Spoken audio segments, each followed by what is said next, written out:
Good morning, everybody. Hope everyone's feeling good today. It's not too bad, the weather. Nice for a stroll. Just want to talk about the video ANGIEPOWERDISNEY has put up a couple of days ago. Honeypot Super Spies 60s style MKULTRA.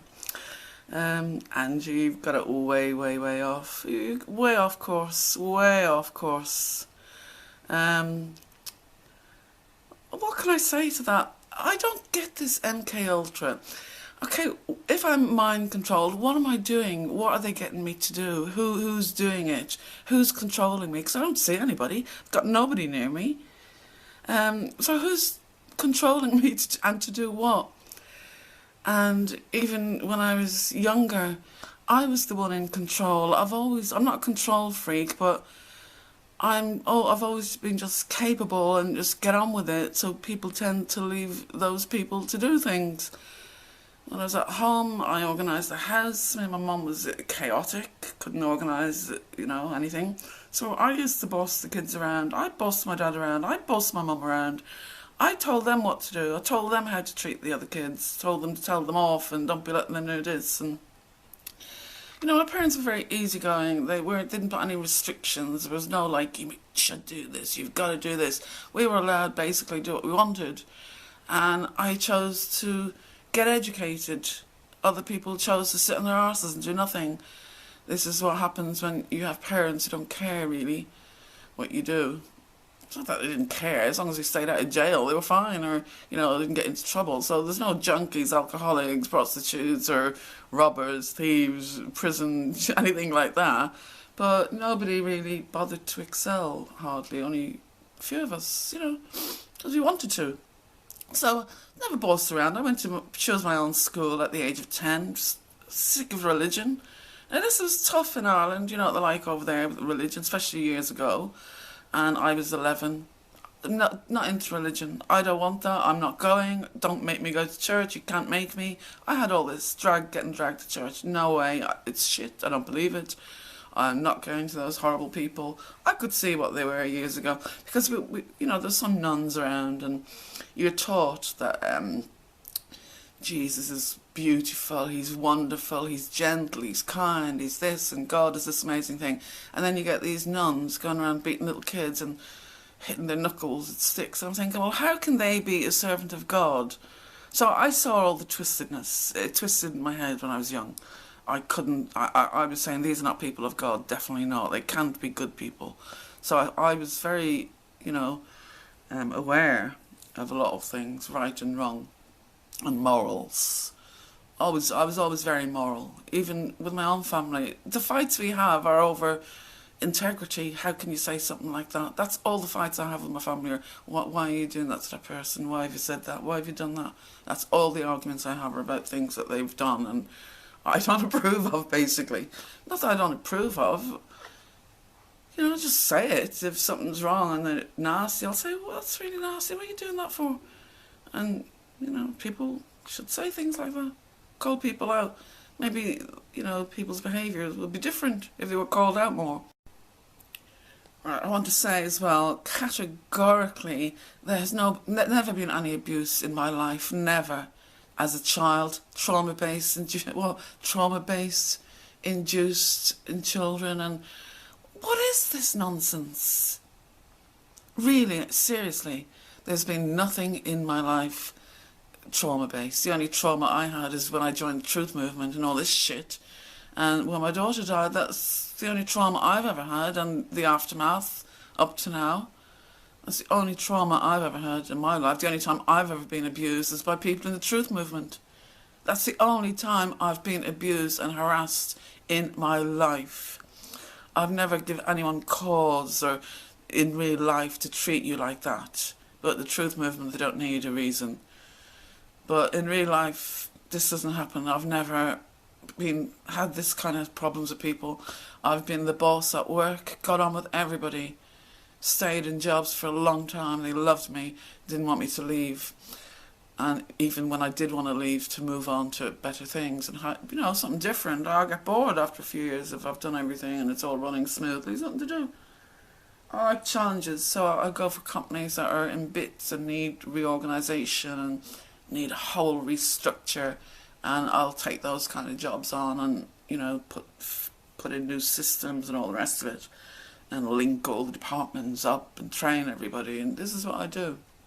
It's not just accounts, you know, I set up systems. This is what I enjoy doing. It's more of a challenge and it's more interesting.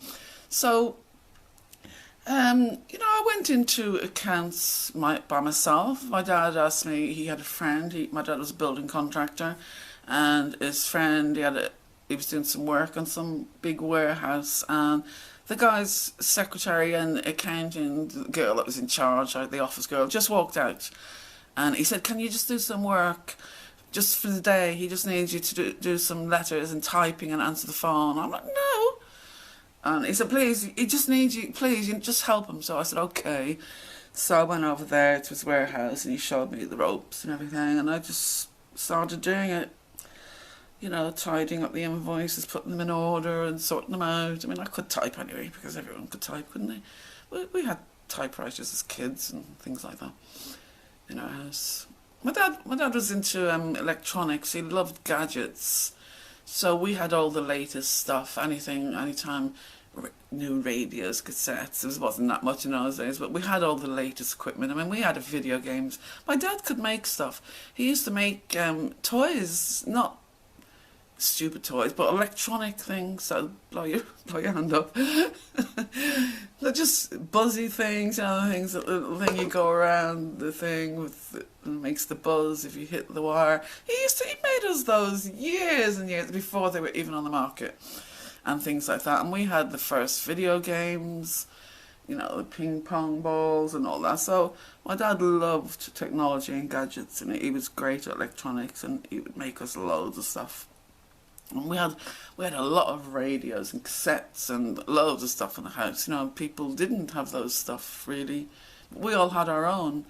And I was really always into music. I always loved music and the radio, and I would listen to Radio Caroline till 3 in the morning when everyone's asleep. I never slept. I used to have the little thing in my ear. And so I knew quite a lot of what was going on well in advance of my age, because I did listen to things and the news. So I knew a lot more than any of the other kids.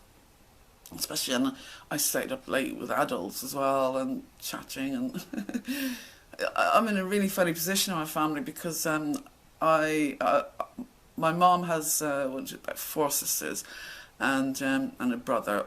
My mum's the oldest. Her older sister's in LA, and then there's my mom and the rest of them. But all the others were probably only a couple of years older than me, maybe 5 years older, a younger sister. So when my mum had me, all her sisters were really young, so I was like one of them, basically. When I grew up, and then they married their kids, all my cousins are only in their 30s, 20s, 30s now. I'm the oldest, so I was more like, I was too young to be with the aunties and too old to be with the cousins. So I could actually mingle, jump from one to the other. I hung around with them, the aunties, when they were going out. I was like an adult. They treated me like one of the adults. I was always the life and soul of the party. And then with the young ones, I got on with the young ones as well, and they liked me going out and I could join in. So nobody really saw my age. I was like fluent age-wise. No one really looks at my age because I can get on with a lot of different things. But that's how I was like an adult and child. And I did all the babysitting. My cousins come back to me now and say, oh my God, I remember when I used to love you and I wanted to be you. You were so cheeky when you were young, and you, oh gosh, I must have been a handful, I tell you. So, yeah, no one's ever controlled me. And then when I got married, my husband was a Muslim. He wasn't even a practicing Muslim. He'd never been in a mosque in his life. And we shared the same views, you know, not religious, but we believed something afterwards, you know, whatever. But not religious, going to church and all this kind of rubbish. He was exactly the same. So that suited me. No restrictions. I didn't push him into anything. He didn't push me into anything. He didn't want to marry a Muslim woman. He would have done. So there's no strain on me to change or convert or anything like that. I lived the way I always lived. I was as wild as anything. I turned up at parties with my ripped jeans, didn't give a shit. And they would all look, and I said, well, I'm comfortable like this, I'm not dressing up. I did dress up a few times, but they go overboard with the flowers, the jewellery, the diamonds, and the big sequined clothes and all that. I mean, if it was a wedding or something, I'd dress, but just going for dinner, I'm not dressing up like that. In my own house as well sometimes. No way, but they do, they go overboard, really. And they did sort of look at me, but I don't care. I never cared. I used to let them say what they want. No one, everyone liked me, no one took it against me. It's just, that's me, who I am. Everyone knows me as that. And I just do what I want, say what I want. I do what I want. I'm not nasty or anything like that. Within reason, but I've never been stunted by what people are going to think of me. I'm not going to wear that, everyone's going to look at me. I've never had that. I would wear it. When I was a punk, my mum, she used to walk, she used to say, oh, will you ever walk behind me or walk 3 feet in front? I don't want to be seen with you. She used to be embarrassed because the clothes I used to wear and things like that. I always stood out. Always original. But no, never mind controlled. My jobs, I got myself. From Reed Accountancy. And when I go for jobs, I mean, I started saying it the other day. Well, I didn't get to the end of it, I noticed. When I used to go for jobs, yeah, the accountants are really boring people. A lot of them were, oh my God. And I didn't realise how bad it was, so I advertised for an assistant and had to interview them. Oh my God, I'm like, oh my God, I know what they mean now. So when I used to go for jobs, because I was a woman, there wasn't many women in accounts, and if you're going for a company accountant, you need to get on with everybody. You need to be personable, you need to have a personality, you need to have a laugh, you need to be sociable, you need to be approachable, all this kind of stuff. Accountants aren't that. They sit in the office on their own, don't talk to anybody, put their head down with their glasses and stuffy and horrible. So I never wanted to be that. So that's why I went to work for companies. I thought I'd have a choice. I could go to any company, do what I want, and I'll have all full range. There'd be nobody above me, and the staff would be better, would be more sociable and fun and all this. So that's why I did that. And I used to use Reed Accountancy a lot. They're absolutely fantastic. And I would tell them exactly what I wanted, what I didn't want, and they would pick the interviews, and I would go, and I would get about 4 or 5. And I'm not joking, swear to God, I would get every single job I went for, because I think it's because accountants are really usually boring, and men, not many women, and because I had a good personality and I'm very chatty, I'm not shy or anything at interviews, and I can just chat, and I interview them more or less. You know, because I want to know where I'm working. I've worked for poor companies, and I wouldn't do that again because it's on your head if you've got no money. So I wouldn't. Then I started looking for companies with money, and then companies near home, so I didn't have to travel. And so eventually you choose. And I stopped working in the city very early on because the travel. I had to go to Old Street in the city. Oh my God, I couldn't do that again. The Northern Line. It was called the Misery Line. It was that bad. I wouldn't do that. So the next job I thought, I've got to live, not travelling this again. So I went West London, like Hammersmith and Chiswick, the opposite way to town. So in the morning when I was driving to work, everybody's going that way into town, and the road is clear for me going that way. And then coming home, it's the same thing. Everybody's coming home and traffic, and I'd fly along the road empty. So I always suited myself that way, chose my jobs that way. The job when I got for the MOD, I really wanted that job, and I had to go for about 4 interviews. I remember, because I had to go down see one person first, and then he said, "Oh yes, we've got a second interview. We'd like you to meet this person, that person." So then I had to go to another office block, another area, in different part of London, not even the same place, and then. There were 4 before they. I knew I'd got through and got through and got through. So I knew I'd got through the second round. It's like this and the other. That's the hardest job I've had to get, basically. And I really wanted it. I don't know why. I just wanted it, and I liked it, and I liked the people, and it looked fun and all that. And there was quite a few Irish people there for some reason. It was weird. The designers were all Irish, and they seemed fun. So I really wanted this job. And the last interview, I went to the wrong bloody place. One of the interviews was to see their firm of auditors, to meet with them so they could quiz me, and and I don't know why I got the address wrong. I was more or less there when I realised, oh my God, what am I doing? What on earth am I doing? Going to the auditors instead of back to the the MOD building. Couldn't believe it. So instead of I was late, I was going to be late, over half an hour late or more probably an hour. I went home and I didn't know what to do. I just, I'd worked so hard. One of the interviews was to see their firm of auditors, to meet with them so they could quiz me, and and I don't know why I got the address wrong. I was more or less there when I realised, oh my God, what am I doing? What on earth am I doing? Going to the auditors instead of back to the the MOD building. Couldn't believe it. So instead of I was late, I was going to be late, over half an hour late or more probably an hour. I went home and I didn't know what to do. I just, I'd worked so hard. I was too late. I'm like, what am I going to do? What am I going to do? I want that job.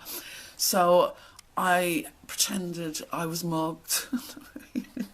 I thought, tell me what to do. My husband said, say something, you had an accident or something. You got mugged. I said, yeah, that's what I'll do. I got mugged. So I rang up and I said, oh, I'm really sorry. I said, I was on my way this morning, and just as I came out of the station, I said I was mugged. Somebody robbed my bag and I was left and I couldn't phone or anything, and police came, and I said I just had to get a lift home. I couldn't come. I said I was in Novelty. And he said, oh, that's terrible, oh my God. And I can't keep up a lie. I really can't. Seriously, I forget. And I give myself away in the next 5 minutes. So I don't lie, really. Even my friends, little white lies, they catch me out all the time. So when I came to the office, I had to make up, there's a whole story. And I'm thinking, they're not going to want to know details. So I had to make up all these details. I'm like, oh, God. And I don't know if I sounded convincing. And then, when I got the job, it would come up sometimes, and I'd have to tell the story. But I got the job anyway. It was worth it. A little white lie. Then they were saying, well, what were they like? And I said, I don't know. It was a guy. He was on roller skates, and he just snatched my bag and pushed me on the ground, and he was gone. I didn't even see him. I just kept it simple. Oh God. But I got the job. I thought I'd worked too hard for it, and I wanted it, and I got it. So my other jobs were my own choice as well. So who's controlling me? I don't get it, and for what? I haven't spied on anybody. I haven't passed anything on. When I worked for the owner of the Boston Celtics, he's a billionaire, he had plenty of money, but people say, they're doing this, that and the other. I saw every one of his bank accounts, and I would get his statements and his credit card bills, and if I saw something on it that wasn't clear what it was. Once there was, he was in the Four Seasons in somewhere, some country, I forget which country, it might have been America, but, because he had mansions all over the place, he never used to use them. He had a mansion in Cape Cod, that's where he was from Cape Cod, from Boston, and he's probably well known there.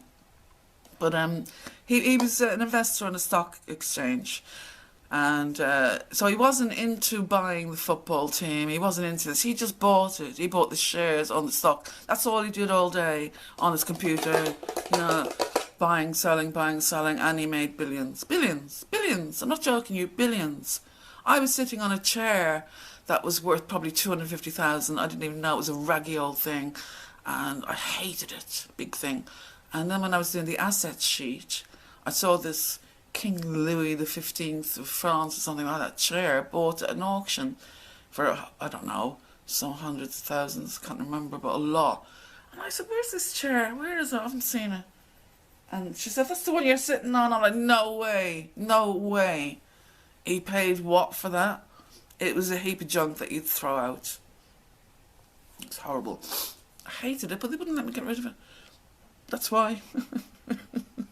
I wanted just a chair on wheels to fly around and, wheel myself around the room and spin and all that. So I got that job myself. and I left on my own accord. What else? What other jobs? A charity. Got that job myself as well. I started as a temp, and then the manager was useless, absolutely useless. They'd given him an impossible task that he could never achieve in a billion years. He had never used computers before, and he was tasked with, one of his jobs was to computerise the whole company, whole 5 offices, 5. We had 5 residential homes full of staff and other things, and head office and all that. So he couldn't even do the management accounts. He was doing the management accounts like on the back of a cigarette box. He would come out with this sheet of paper all crumpled up and all figures in a bowl. Nothing, just all handwritten, and hand them just the bottom line basically. You wouldn't know how he arose at that figure, what the figures were. It would just be the total checks paid out, the total salary for the month or something. That was it.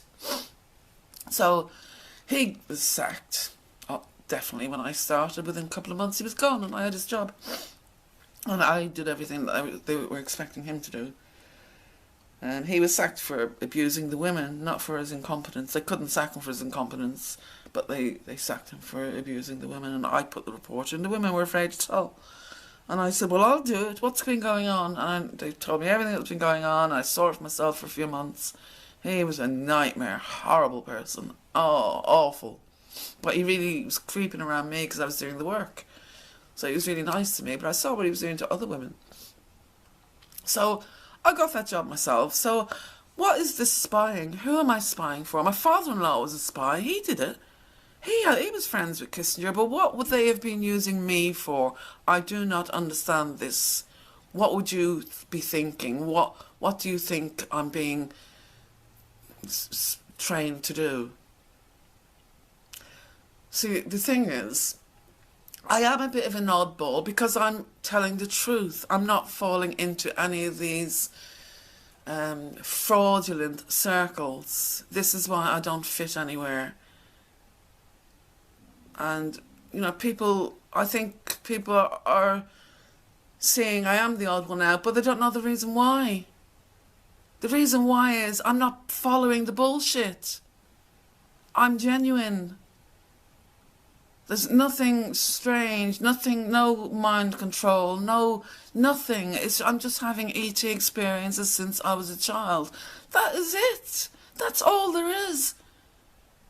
The government, yeah, of course they're watching me. They watch rather than questioning me wouldn't get anywhere. They would rather watch and observe what's going on. That's why I get when there's UFOs, I get a helicopter 5 minutes later. They're watching them, not watching me. Watching them. So this is why I don't fall into any category. I'm definitely not mind control, Angie. You're way out of line there. No trauma in my family. Never, never, never. No abuse in my family whatsoever. A lot of shit shouting probably and screaming and arguing. No sexual abuse, torture, satanic stuff. Nothing like that whatsoever. Nothing. My family, we were just saying the other day, nobody is even divorced. I was the only one that got divorced, and my mum. And nobody else, my aunties are all still together with the same husbands that they were years ago. You know, when I was a kid, they're all well settled. And I class my auntie and my uncle, they're the same. I don't know the difference who's by marriage and who's not, because they've all been in my life so long. They're just family. So, you know, they're all very close. And I thought that was weird. How come nobody even got divorced, you know? They argue and kill each other and all that, but stuck together all these years, 30, 40 years. And, you know, the kids all grown up and all that, so all very close and all, you know, stand by each other and all that. My family are just a bit, we don't really stick by each other, you know, but the cousins all do, and they all do. My mum was a bit funny, you know, but since my mum died, then, you know, the families drift apart, I suppose. Instead of getting closer, they normally drift apart. I've seen it happen before loads of times. So when the main house is gone, people just stop coming down and, you know, socialising. It happened in my grand's house when she died. They all drifted apart as well. And I happened to seen it in my mum's. So, you know, out of sight, out of mind. So, as with MKD, well, I've never friendly with any of these people. Never spoke to them. Never watched a few of their videos. I thought they were doing something good, taking down scammers. That's what I thought. I mean, we all love that, don't we? None of us like scammers. And I gave them just a tiny little comment on the support. I was behind them. But what I've seen then, when Sparkle got involved, I don't know what the hell happened there. But they're suddenly all gone with all the big thing with me and a few other people. They turned on a few other people for no reason. And it's all to do with the Sparkle, I'm sure. As soon as she got involved, now she's like, me and the mouse are friends, me and the mouse, me. And then what? Suddenly there's fucking chaos everywhere. Everyone's in bits, people committing suicide all over the place, people in mental hospitals, all because of these bunch of sick, I don't know what the hell they are, but the damage they've caused around the place, unbelievable. And so, no, I was not recruited, coached. I make up my own mind. I see what I see. And Angie, I'm sorry, there's a lot out on you. It can't be overlooked. I'm sorry. It cannot be overlooked. I'm sorry. I don't know what you want me to say. You know, there's a lot of things you've done wrong. And these things come back to haunt people and they do damage people. And I'm sorry, I can't get involved with people like that. I've kept my credibility and kept out of all the nonsense for a long, long time. And it's been really hard, I can tell you. And this is why I get called all sorts and I'm above everyone else on this and that because I don't want to get involved in all this nonsense. I'm on my own road and looking for my own answers and it doesn't involve any of this, definitely not. So there's no point in me getting involved and getting dragged into things that are just not going to help me in the least bit whatsoever. But thanks for what you said in the video. You know, it wasn't unkind or anything like that. And I appreciate that. I've never said anything bad about you either. You might have just seen one comment. That's probably the only one I've made. You happened to see it, you know. But I'm not getting on any bandwagons and jumping on people. I don't attack people that other people are attacking on. I don't join in. People have done it to me loads of times, just jumping on and kicking the boot in for no reason whatsoever, just because someone else says something. So I don't actually do that. And I've never done that to you. So, and I've never done to a lot of people. I'm only going for the people that have made my life a misery and who are actually damaging me deliberately and abusing me constantly and continuing. That's all I'm doing. Looking after myself. Defending myself against these creeps. No interest in anything else, really. Just finding answers for myself, and it does not include MKUltra, anything like that. Nothing whatsoever. Now, another part of this as well is this rhesus negative blood type, which we have it in my family a lot. My mother's parents, I don't know about my dad's parents, but I know for a fact my mother's parents, the father had AB negative and that's my grandfather. My grandmother had O negative. I have O negative and my daughter had O negative. So it means maybe my husband should have had O negative as well, because you take half the blood from the mother, half from the father. So if Gina was full O negative, it means she got some off me and some off her dad. So he must have had some negative in his blood as well, for Gina to be full negative. So that runs rampant in my family. Not everybody has it. I don't know how it works through but not everybody has it. Only the odd one here and there, a handful out of the whole family. But it is in the history, a lot of the history, because my great-grandparents actually came from England. They owned the steel works up in Yorkshire, the Beardshaw family, and there is a lot of history on them. And they have the royal approval and the silver steel on the back of the forks and all this, you know, and jewellery. Albert Beardshaw and Co. That was, my grandfather was Albert Beardshaw and his father before him was Albert Beardshaw. And they've all got these strange names. There's like Ernest, Josephine, Mabel, Dempster, you know, all these kind of strange names that you don't really hear. Henry, very old-fashioned names. Maisie, you know, things like that. Ernest and Albert, they were the brothers, and Dempster. You know, so they moved to Ireland in 1901, and there was somebody there that married a Clinton woman, married in, don't know if they married into the Clintons, but there's sort of a relation to the Clintons there. They were from somewhere down County Dublin, and that's where my family moved to, County Dublin. So they obviously met some Clinton there and got married to a beard show and eventually went to the States. And thankfully Bill Clinton's not related because he was adopted. So I'm thinking, I hope he's not in our blood. Hope we've nothing to do with him. But then I read, no, he's adopted. Something to do blood-wise. So they couldn't have a lot of boys, children. They used to die in those days. My granny had so many boys who died, like 8 or something like that. All died because of this, they called them blue babies, blue blood. And she had to have this special antigen, which you get it now, and I got it and things like that. But in those days, they didn't get it. So the next baby used to die, used to be born like a blue baby, they're called. So that's strange. People call that strange, but there's, 5% of the planet have these blood types. That's quite a few million people. They're not all involved in strange things. That's ridiculous. And it's very similar to most blood types anyway. It's just got a slight difference. That's it. You're universal, but you can't take other people's blood, but they can take yours. And I have to have negative blood if I get a transplant. No other blood will do. It has to be exactly my type, whereas my type will fit anyone. Anyone can use it. So you're a universal donor, but you're fussy what you take in your body. It's not a bad thing. So there's not much difference apart from that. And they say it goes by the eyes, red hair, blue eyes, Celtic. Not really. It's a lot of Basque people have it, and there's in India. It's everywhere. It's in a lot of countries around the world.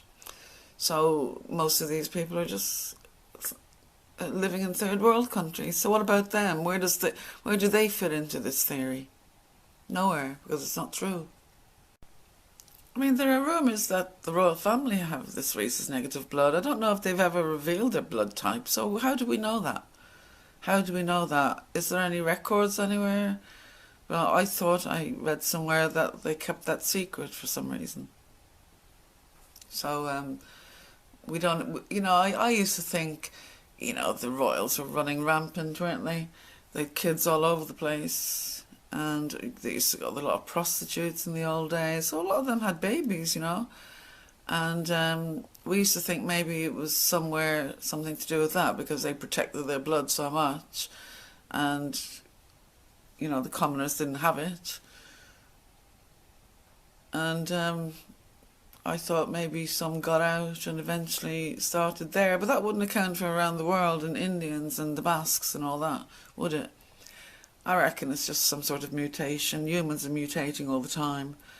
The genes, the human gene has got little mutations all the time. So it looks like another mutation of some kind. Who knows what the cause is? It could have been ET involvement. It could have been anything. But when people come out saying, yeah, I'm rhesus negative blood, I'm psychic, the Illuminati want me, I'm MKULTRA, they think it all fits together to make their story genuine when they're just picking up these things. Maybe a genuine witness has said one of those things, so they'll snatch it up, add it into their story to make them sound genuine as well, and that happens a lot. So I know a lot of my information is going to be picked up by people and used, but I mean, that's fine, there's nothing you can do about that, because I'm putting the information out there for people to use, aren't I? So I can't really complain about them using it after I'm putting it all public, can I? Okay. Well, with the MKUltra, I mean, I have looked into it myself.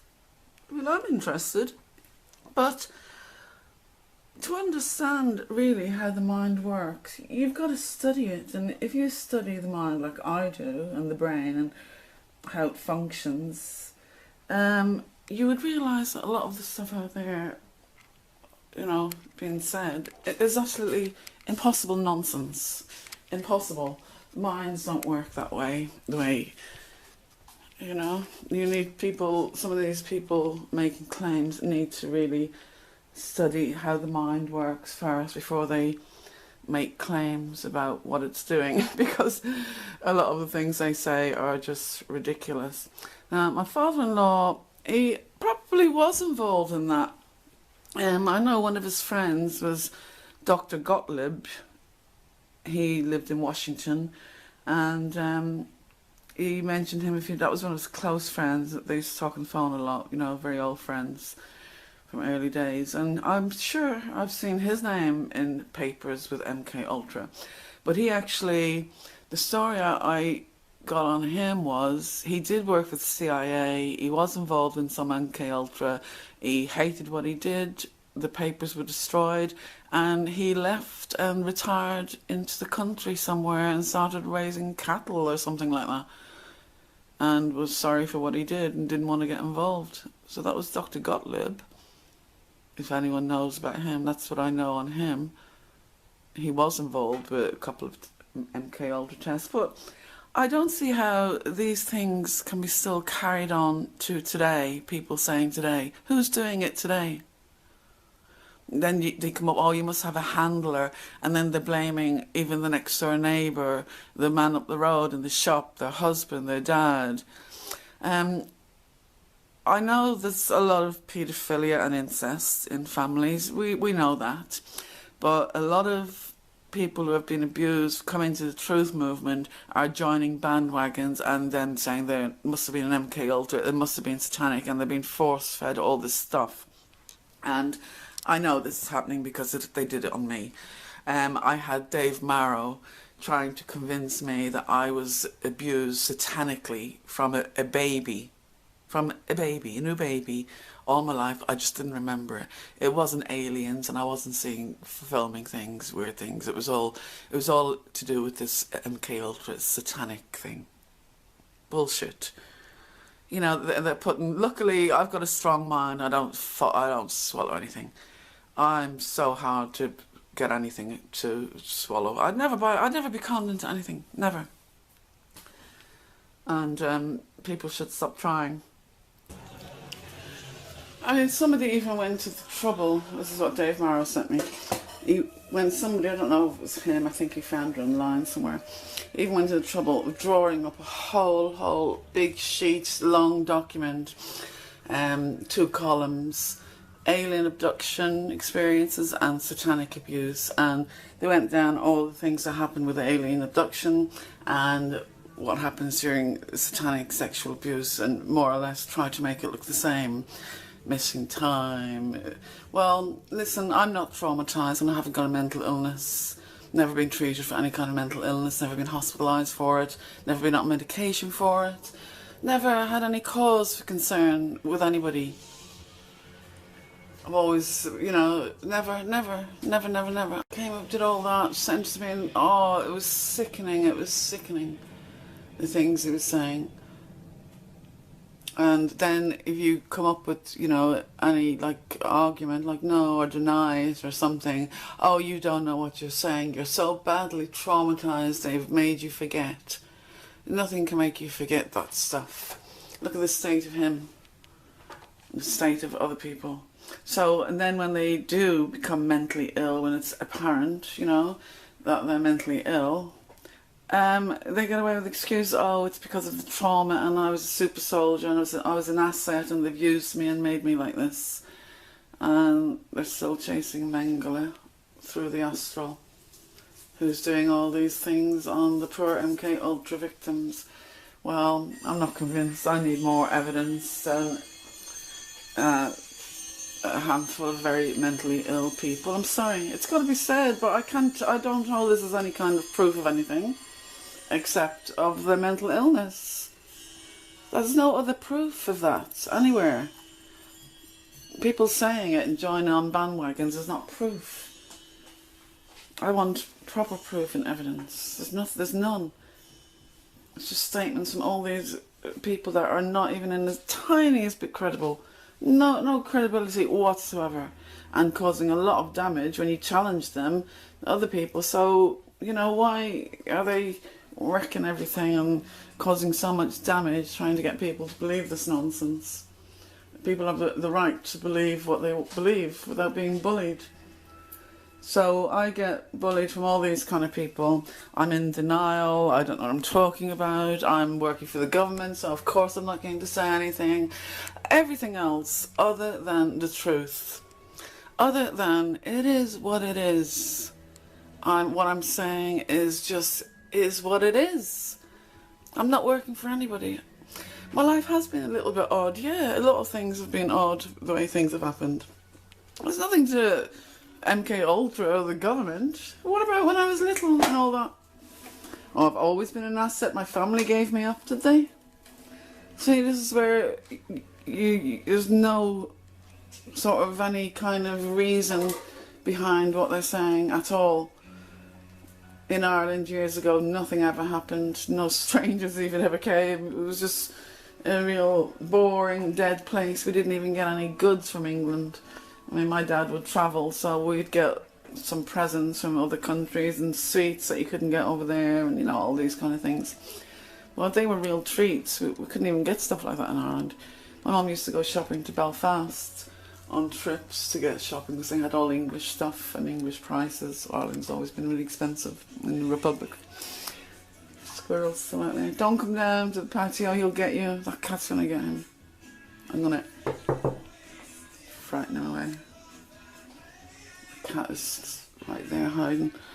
Oh, they kill loads of stuff out there. Poor birds and all. Squirrels and rats. Oh, find everything out there waiting for me.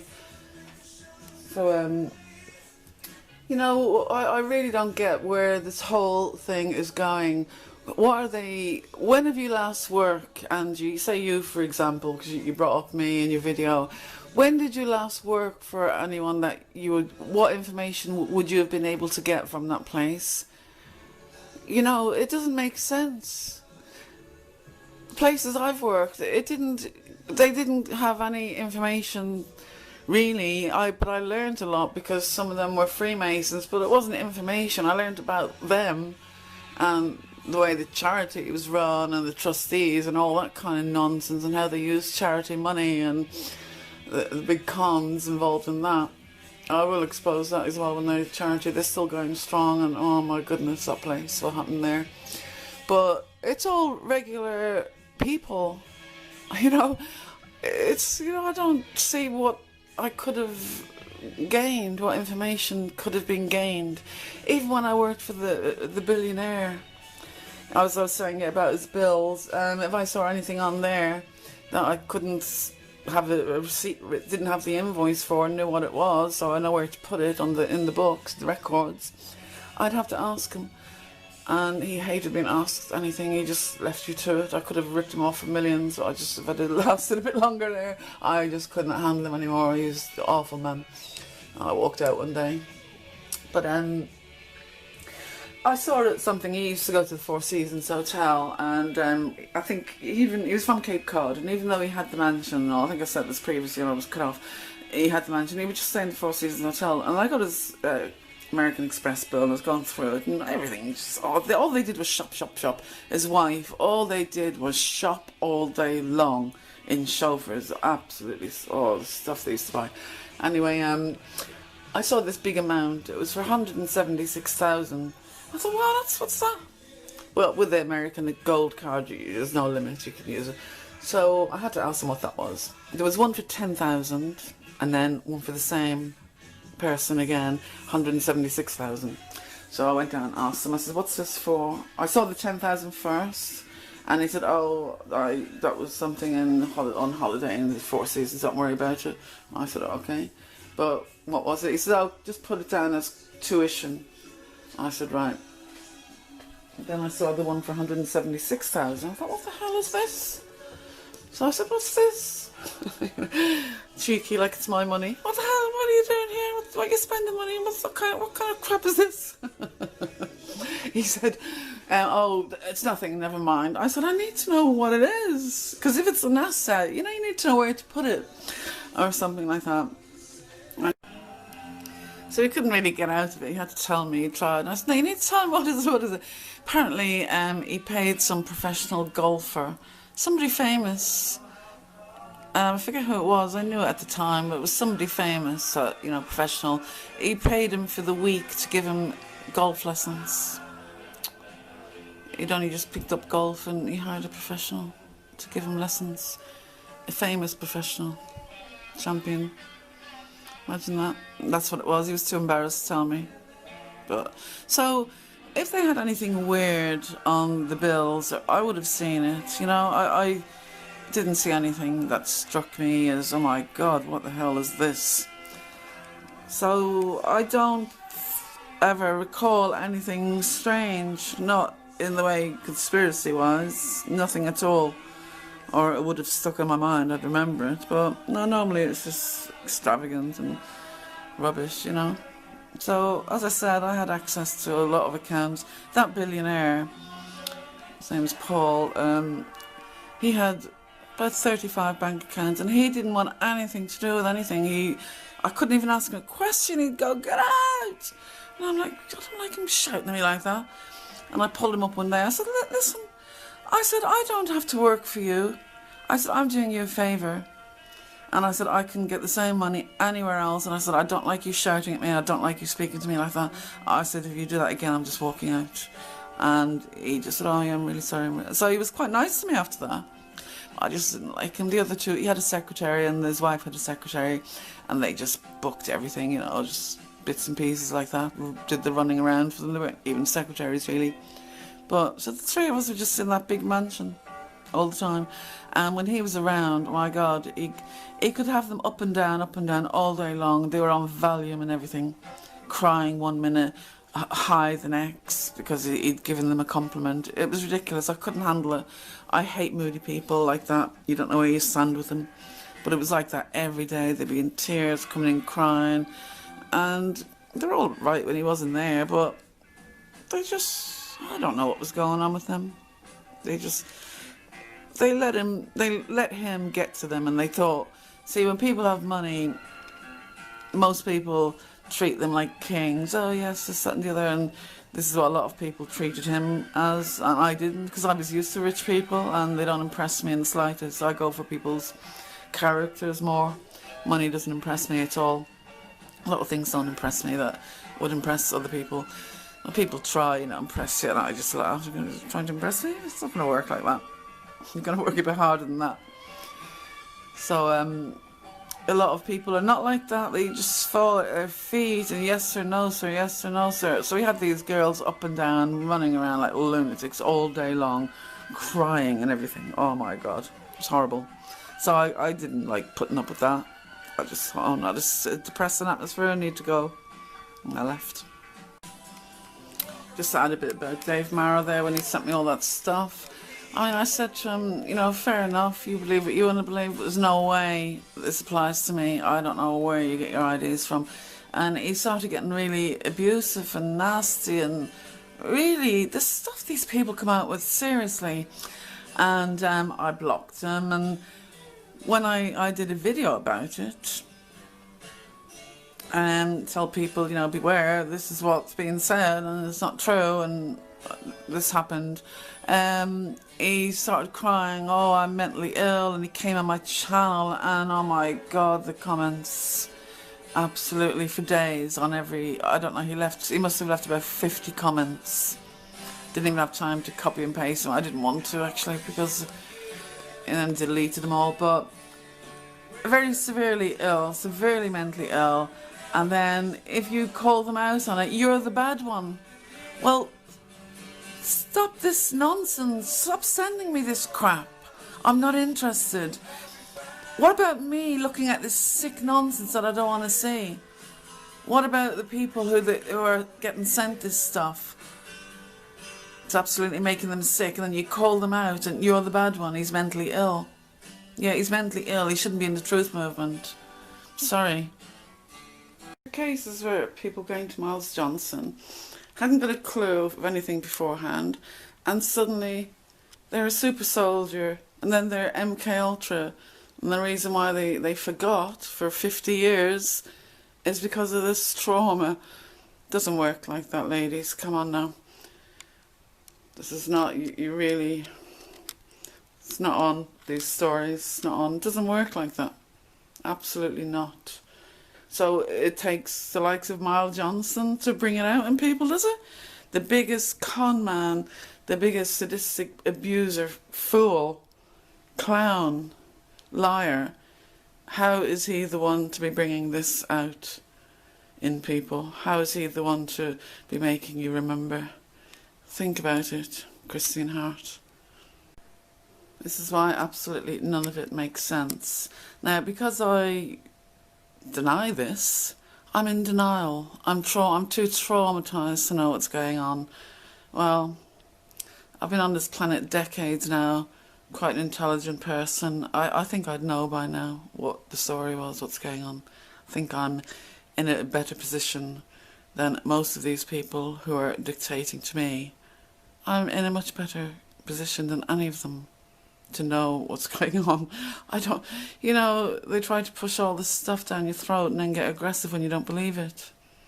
I get it from the UFO crowd, I get it from the Satanic Bunch, I get it from everywhere. And I don't belong anywhere. And the reason for that is because there's too much nonsense everywhere. I don't need it. I haven't got time for all that.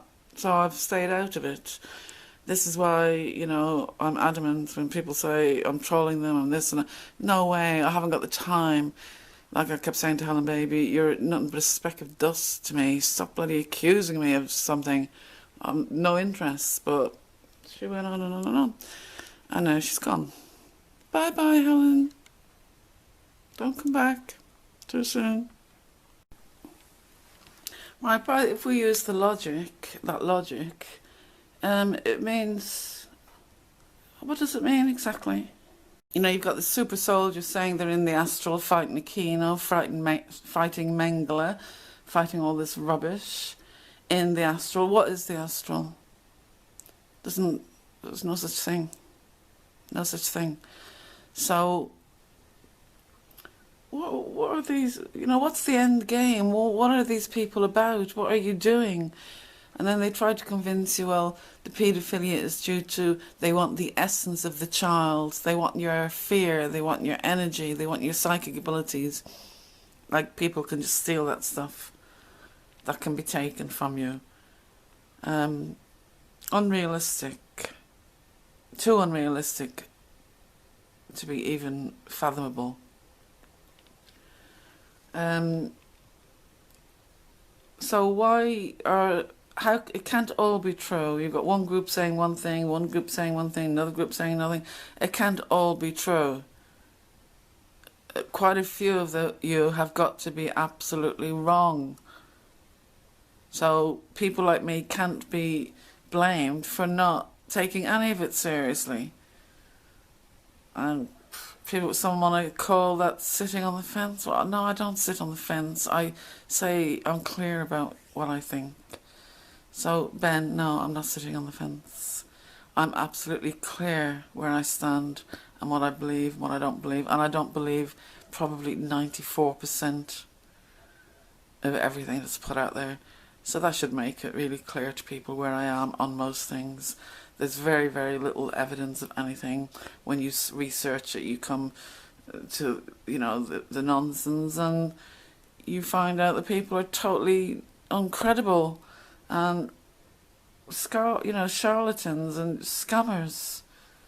And you can't rely on anything they say. They've been caught out in so many lies. And if you sit around and wait long enough, you see them coming out all the time, and then that'll be buried, and they'll come back a few months later, have an all new crowd of people, start all over again. This just keeps happening over and over. They go away for a few months and come back as something else, and a lot of people forget and have moved on, and then they start the whole shebang again. It's ridiculous. Really time consuming and energy wasting. Really drains your energy for nothing. You're not getting anything out of it but misery. Because the doom and gloom keeps people coming back. Happiness doesn't. No one wants to see flowers and this and that and the other. Not many, but they love the doom and gloom. And, what's going to happen to us now? What is the government up to? What are they doing? Tell me more. I haven't got enough nightmares. I need some more. People seem to be a glutton for punishment. And now we've got, like, the Matrix and all this. Well, okay. AI. Who created this? Who made this? We did. We created it. Humans created it. It's not some ET sneaking in. This is very primitive stuff for ETs. Very, very primitive. So how all this other stuff's linked in as well about them taking over, and well, the way they would take over would be if they were giving the permission, and it seems that they are giving the permission. They could take over the ammunition if they think we're stupid and playing with matches, and they could.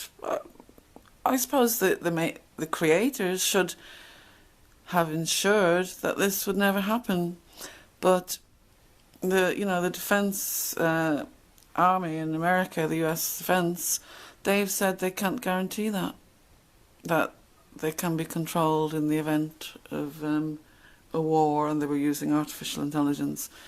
Could it override their decisions? And he said yes. The main top guy in the States, in charge of all the military and everything else around the world, top military guy, said it is possible. But that's enough to make the world go mad and conspiracy people to go crazy, because something is actually possible, not that it's actually happened. Lots of things are possible that haven't happened. But again, whose fault would that be? Ours, not aliens or anything like that. But some of these want you to believe that there's a not parallel universe, even an astral in the Matrix, like the Matrix movie. They forget that was a movie. And people think, oh yeah, they're saying all this stuff, they put things in movies, what's actually really happening, they're giving us clues. Well, if it's so top secret, why do they keep constantly giving us clues? Why are they constantly feeding it to us in movies? The movies pick up people's conspiracies and make the movies to suit the public. They pick all that up. Actually, there was, people might remember a few months back, I was contacted by the BBC. Now, it was to do with that guy next door. He got involved in that LGBT row at the school, and it was all over the news. He was like, aha, we have something on him now. Actually, yeah, they did drop everything now. It's going through. Anyway, he got some backlash from that. But I just left one comment on the thread. Now, he was getting battered, but I didn't join in that. I said something else. I forget what I said, just something about the house, about the court case or something, a very little snotty remark that it wouldn't mean anything to anybody really. But the BBC picked up that comment and she contacted me on Facebook and sent me a message to get in touch with me. So I got in touch with her, and I said, how did you find me as a matter of interest? So she told me. And I said, so is that what you do then, like scar comments every day? And she says, yeah, we get most of the stories from social media.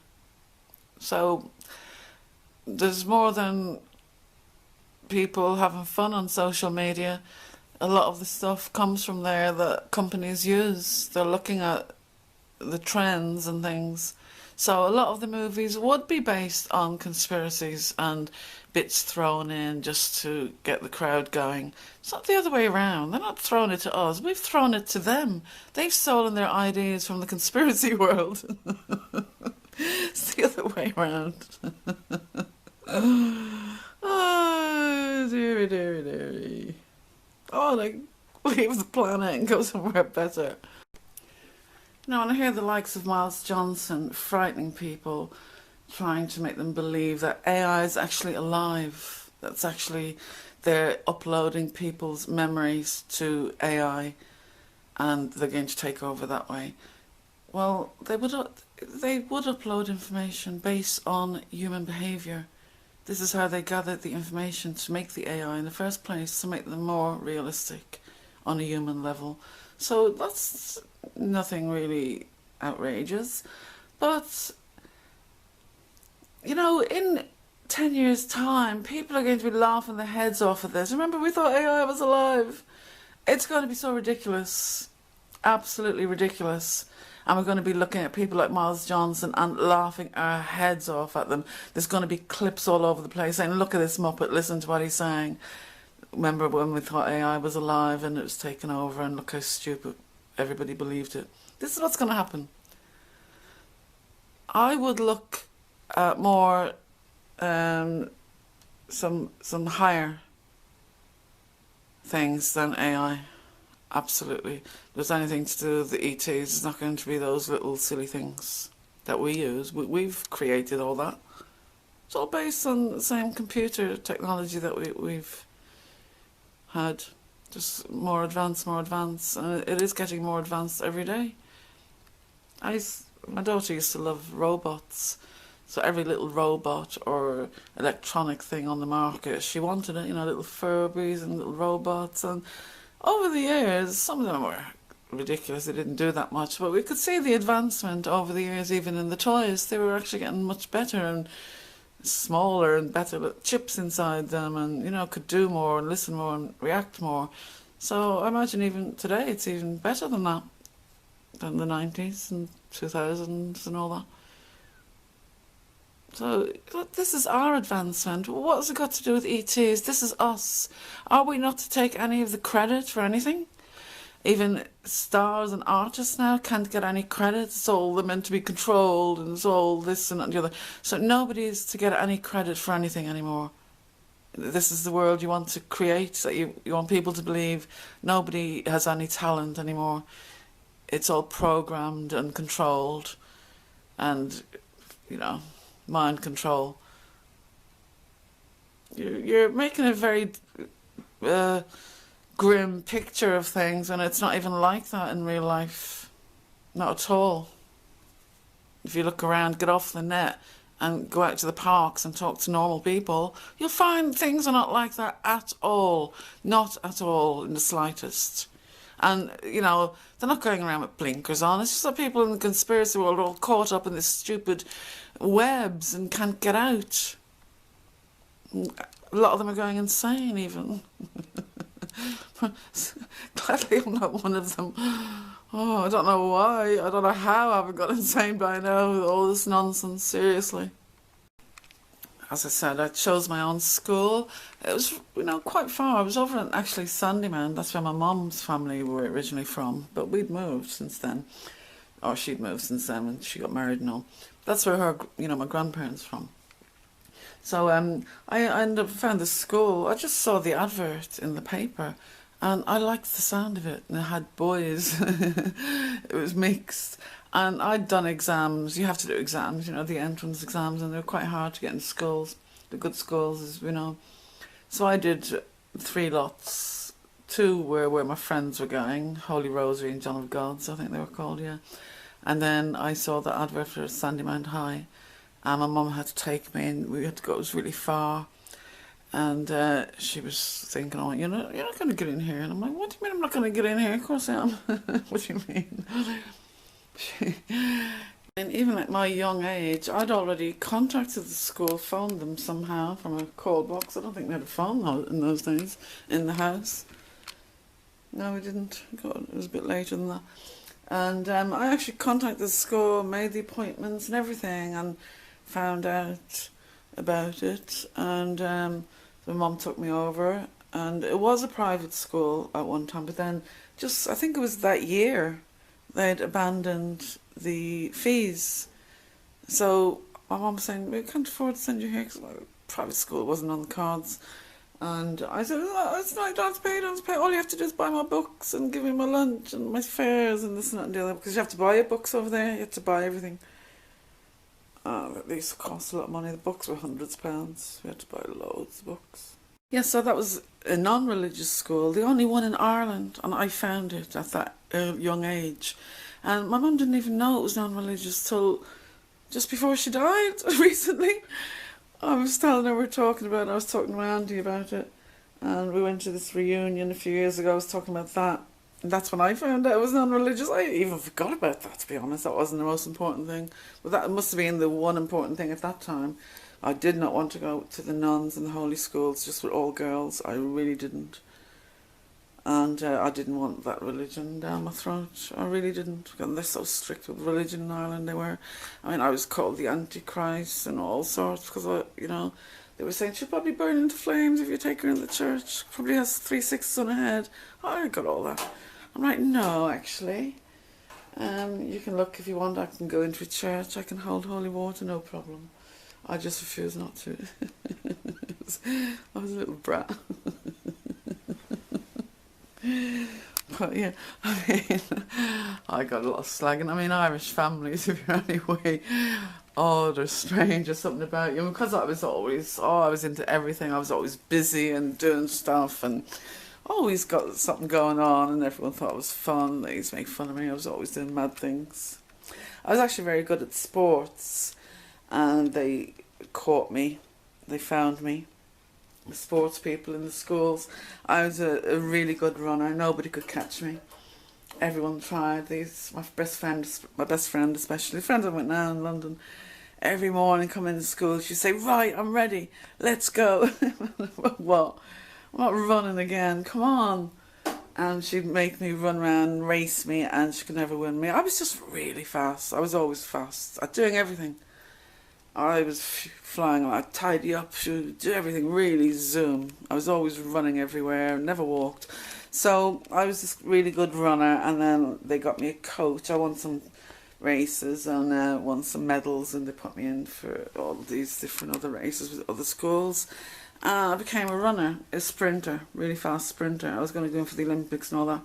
So I had this coach, but then I'd started my secondary school as well. At the time, I had the coach, and I just couldn't handle it because with the school we had to agree that we would do at least 3 hours studying, and I did stick to that at the beginning, and then the second year I was doing my homework on the train, 5 minutes. But at first I did everything. I was really good because I was so happy going to the school, and I thought I better be good for at least the first year. Second year was mad. I never really had to study. I always got by without studying, same as Gina. She was the same. She was always saying, you're not going to revise? Oh, give me a break. She never had to revise for anything. And I used to say, if I ever called her clever, God, you're so clever or anything, she'd say, no, it's not me that's clever, it's just everyone else around me is so stupid. And, there's a little bit of truth to that. She was very clever, but there was a lot of stupid people as well around. You can see them from nursery, really, who's going to be what. We look around the class, and I can see into the future with a lot of people. Just by the way they're dressed and stuff like that, and the way their hair is messy, what they're going to be like. And then you've got little tidy ones, real clean, and you've got all sorts, and some a bit slow, and some cheeky. So you know exactly what they're going to be, their little personalities when they grow up. And you're more or less accurate, So me and Jeannie used to play that game along with the kids. And, we talk about it a few years later and, have a laugh about it. Remember what we used to say about her in year 1? It was a bit of fun. I think that was it about school. Yeah, so I went to that school and it was great. I loved it. There was no religion. It wasn't dominant. We didn't have to go to church and confession, and it was optional. And we were taught by professors, but the government tried to close us down loads of times. I mean, you can look up Wikipedia, there's some history about it. It's called Sandymount High School. And they used to get into a lot of trouble for not having religion. The headmaster just didn't like religion or sports when he was at school. So when he opened his school, it was in the back garden of his house. He had a big house, and the school was in the back garden. Just a few. It was very small. It wasn't a big school at all. It was very small. Only one of each class. One year 1, 1 year 2, 1 year 3. About 6 classrooms altogether, something like that. Very small. And he didn't want sports, but they had optional sports like tennis and hockey, and I did those. I was in the hockey team, so I played hockey as well because I was a good runner. So I used to get all the goals because I was just a good runner. I had loads of energy, and I used to do dancing as well. I used to do ballet, and I did Irish dancing. So I was always busy. Where was this time for the mind control? I honestly don't know. Nobody would have been able to do it. I was always out, and when I wasn't doing anything like that, I was playing with the fellas on the road, playing football and marbles. All my friends were mostly boys, because I was so rough, climbing trees, and I had a few girlfriends, like my friend Breda that's here, but she was a real tomboy as well. And we'd go off to the fields all day and light fires and play and all that. You know, climb trees and throw each other in the river. She fell in the river. Was it her that fell in or me? And then we had to light this fire to dry our clothes before she went home. We used to get into all sorts of trouble, chased by dogs and all sorts, robbing apples off the trees. But that's all we did, go up to the fields, light a little fire, maybe bring some food and have a ramble. We had a few little caves that we played in Hoth Harbour down there. There's some caves down there we used to play in. In the summer we used to walk there, because I lived quite near there.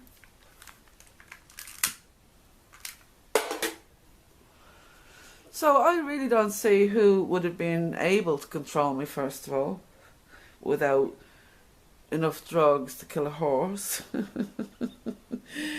mean, because I have a really high tolerance to things as well. A lot of things. So I don't know what they'd be doing, what I'd be doing, what use I'd be. I'd be out of control. I'd be doing my own thing, and bossing everybody around. So I don't remember any times where I have gaps and I think, oh, what was I doing? I cannot remember. Just the missing time when I was asleep during the night.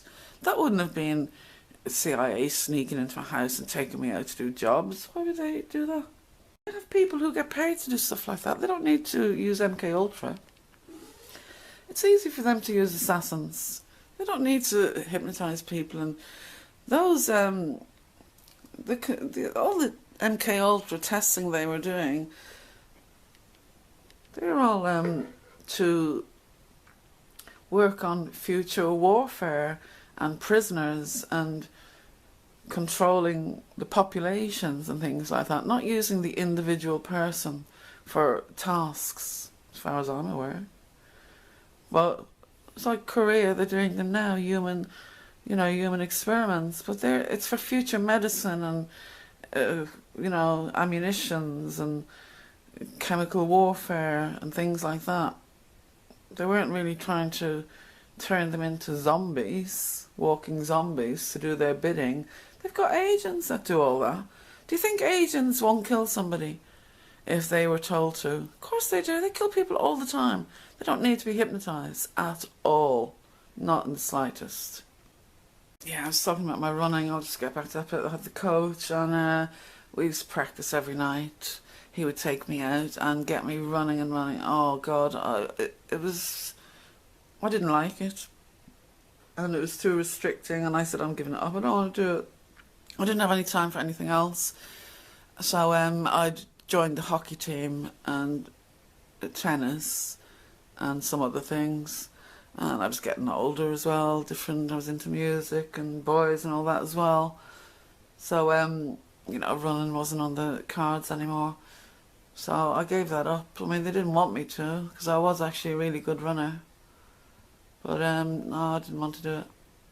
You have to really be dedicated if you want to go professional. And what are you going to do then once you've won the Olympics? There's nothing for you to do. That's it. That was just a hobby to me. But I was really skinny and very, very energetic, and I was like a whippet. Some people used to call me 40 legs, and other people called me Billy Whiz, and I could climb trees, and I was a great climber. Because I was so skinny and small, I was like, should I be up like a monkey? I'm still quite a good little climber now. I don't mind a good climb now and again. So, there's been nothing in my life that I can say, and this really bothered me. I mean, I had ET experiences, yeah, weird things happened all through then. I'll go into them separately since I get all this work history and everything out of the way. I'm going to start doing the ET stuff. But yeah, there was quite a lot of that, and I tried to tell people, my mum used to be scared to death. She knew there was something weird going on. She knew there was supernatural stuff. And she didn't want to know. She was terrified. Don't tell me, don't tell me. She didn't even like the sight of blood. If we ever got a cut or scrape or fall over, she'd close her eyes and scream and do something, or somebody else do something. And she'd run out of the house. She could never, we could never watch anything gory or horror film or anything with blood or anything in it. She was terrified. She used to pass out and everything. If you had a cut, my sister she fell carrying a glass bottle, and she was collecting something in it, in the garden. She fell on it and on the glass. I mean, it looked like her hand was in bits, but it turned out it was just a couple of little cuts, on little fingers. But there was about 3 or 4 of them. But the blood was everywhere. My mum actually fell on the ground, like fainted. We thought my mum was dead, and there's chaos, and I think that's probably why I'm good in a crisis. I'm like, everybody calm down, because I know like hysterical can frighten the person into shock. So the first thing you need to be is calm, like calm the person down, calm the child down. You're okay, don't worry. Don't get them panicky. Don't let them know, even if their fingers are hanging off. I mean, I've actually seen a finger hanging off. The next door neighbour, he caught his finger in the bicycle. He was doing the chain. One of the kids spun it round and caught his finger, and someone picked up the finger and threw it in our garden. We were like, ah! And I picked it up and we threw it back. That's actually true. Oh God. It was this little pinky finger, but we had a finger. We picked up a finger. I picked up a finger. It was tiny because he was only a little kid, only about 6 or something. I was about 12. Oh, I think they sewed it back. They were able to get it back on, but I'm glad we threw it back. Bird didn't come and pick it up or something. Yeah, so that was my school, and I really don't understand this MKULTRA business.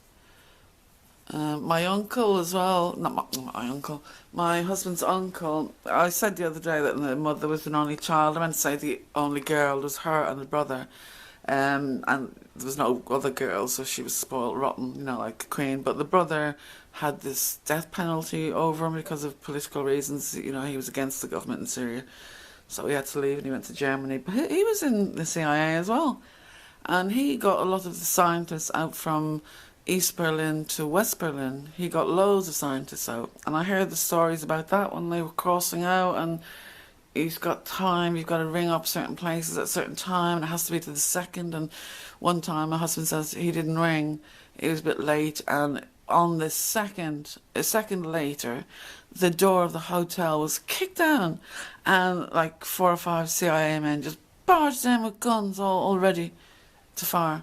In case something happened to the scientists. And my uncle was just actually ringing then or something. My uncle or his uncle. The uncle. I've met him loads of times. He used to come to London a few times when the mother was here to see her. Very close to the family. He's a nice man. But then I heard, I don't know who, yeah, that must have been for the CIA.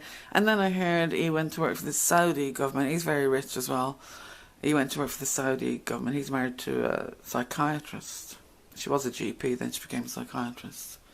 And apparently she had 2 nervous breakdowns. Don't know why, because of the heavy workloads and all that. I met her as well. She's quite nice, German lady. And her 2 daughters. Been to London a few times. Actually, they used to like the clothes I got from the warehouse, the raggy stuff that I didn't like. When they saw some of the stuff, she said, "Oh yeah, I'll take them. I like them. The girls will like them." So I started getting the clothes for her that we're entitled to an allowance every month. We were allowed to take a couple of pairs of leggings, tops, skirts, things like that. I never used to like the stuff, so I never took mine.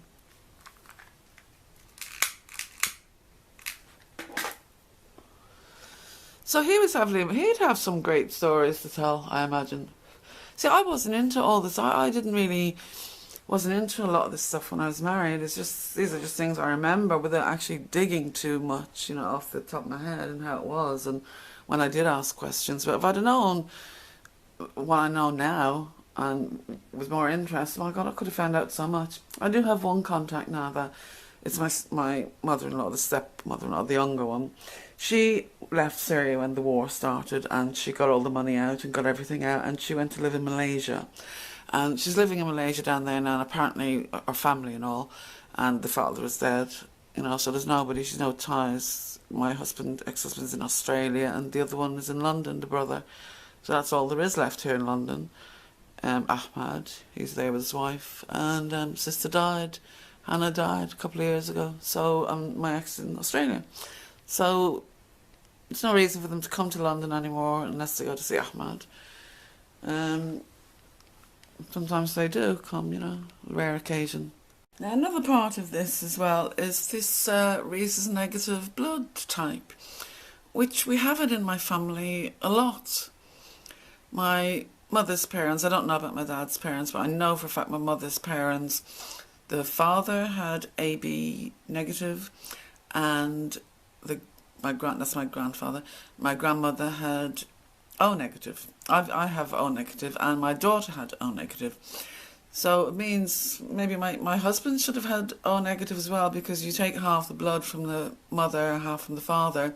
So if Gina was full O negative, it means she got some off me and some off her dad. So he must have had some negative in his blood as well, for Gina to be full negative. So that runs rampant in my family. Not everybody has it. I don't know how it works through but not everybody has it. Only the odd one here and there, a handful out of the whole family.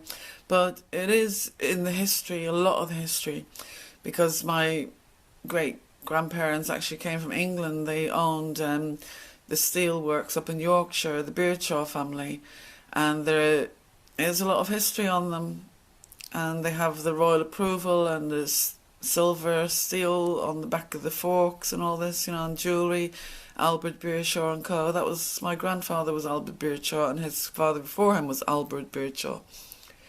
And they've all got these strange names. There's like Ernest, Josephine, Mabel, Dempster, you know, all these kind of strange names that you don't really hear. Henry, very old-fashioned names. Maisie, you know, things like that. Ernest and Albert, they were the brothers, and Dempster. You know, so they moved to Ireland in 1901, and there is somebody there that married a Clinton woman, don't know if they married into the Clintons, but there's sort of a relation to the Clintons there. They were from somewhere down County Dublin, and that's where my family moved to, County Dublin. So they obviously met some Clinton there and got married to a Beardshaw and eventually went to the States. And thankfully Bill Clinton's not related, because he was adopted. So I'm thinking, I hope he's not in our blood. Hope we've nothing to do with him. But then I read, no, he's adopted. Something to do blood-wise. So they couldn't have a lot of boys, children. They used to die in those days. My granny had so many boys that died, like 8 or something like that. All died because they called them blue babies, blue blood. And she had to have this special antigen, which you get it now, and I got it and things like that. But in those days they didn't get it, so the next baby used to die, used to be born like a blue baby, they're called. So that's a strange, people call that strange, but there's, 5% of the planet have these blood types. That's quite a few million people. They're not all involved in strange things. That's ridiculous. And it's very similar to most blood types anyway. It's just got a slight difference, that's it. You're universal, but you can't take other people's blood, but they can take yours. And I have to have negative blood if I get a transplant. No other blood will do. It has to be exactly my type, whereas my type will fit anyone. Anyone can use it. So you're a universal donor, but you foresee what you take in your body. It's not a bad thing. So there's not much difference apart from that. And they say it goes by the eyes, red hair, blue eyes, Celtic. Not really. It's a lot of the Basque people have it, and there's in India. It's everywhere. It's in a lot of countries around the world. So most of these people are just living in third world countries. So what about them? Where do they fit into this theory? Nowhere, because it's not true. I mean, there are rumours that the royal family have this rhesus negative blood. I don't know if they've ever revealed their blood type, so how do we know that? How do we know that? Is there any records anywhere? Well, I thought I read somewhere that they kept that secret for some reason. So, we don't, you know, I used to think, you know, the royals were running rampant, weren't they? They had kids all over the place, and they used to go with a lot of prostitutes in the old days, so a lot of them had babies, you know. And we used to think maybe it was something to do with that, because they protected their blood so much, and, you know, the commoners didn't have it. And I thought maybe some got out and eventually started there, but that wouldn't account for around the world and Indians and the Basques and all that, would it? I reckon it's just some sort of mutation. Humans are mutating all the time. The genes, you know, the human gene has got little mutations all the time, so it looks like another mutation of some kind. Who knows what the cause is? It could have been ET involvement, could have been anything. But when people come out saying, yeah, I'm reading negative blood, I'm psychic, the Illuminati want me, I'm MKUltra, they think it all fits together to make their story genuine, when they're just picking up these things. Maybe a genuine witness has said one of those things, so they'll snatch it up, add it into their story to make them sound genuine as well, and that happens a lot. So I know a lot of my information is going to be picked up by people and used, but I mean, that's fine, there's nothing you can do about that, because I'm putting the information out there for people to use, aren't I? So I can't really complain about them using it after I'm putting it all public, can I? And I'll probably get a load of people saying I'm so misinformed about the Pizzagate, I'm so misinformed about Hams, I'm not, actually, I'm just a realist. And I think people will be quite, you know, surprised at how much I do actually research and how fast. I'm quite fast. Doesn't take me long. And no, I'm aware of all the Epstein stuff, I'm aware of all the paedophile rings, I'm aware of all this, but Sean Atwood bringing in David Icke with his little twist, he's supposed to be covering the facts, so what's he doing bringing David Icke into the mix for, talking about his nonsense? So they're really trying to push this satanic crap on people. Now, Sean Atwood, he's supposed to be sticking to the facts. What the hell is he bringing David Icke in for?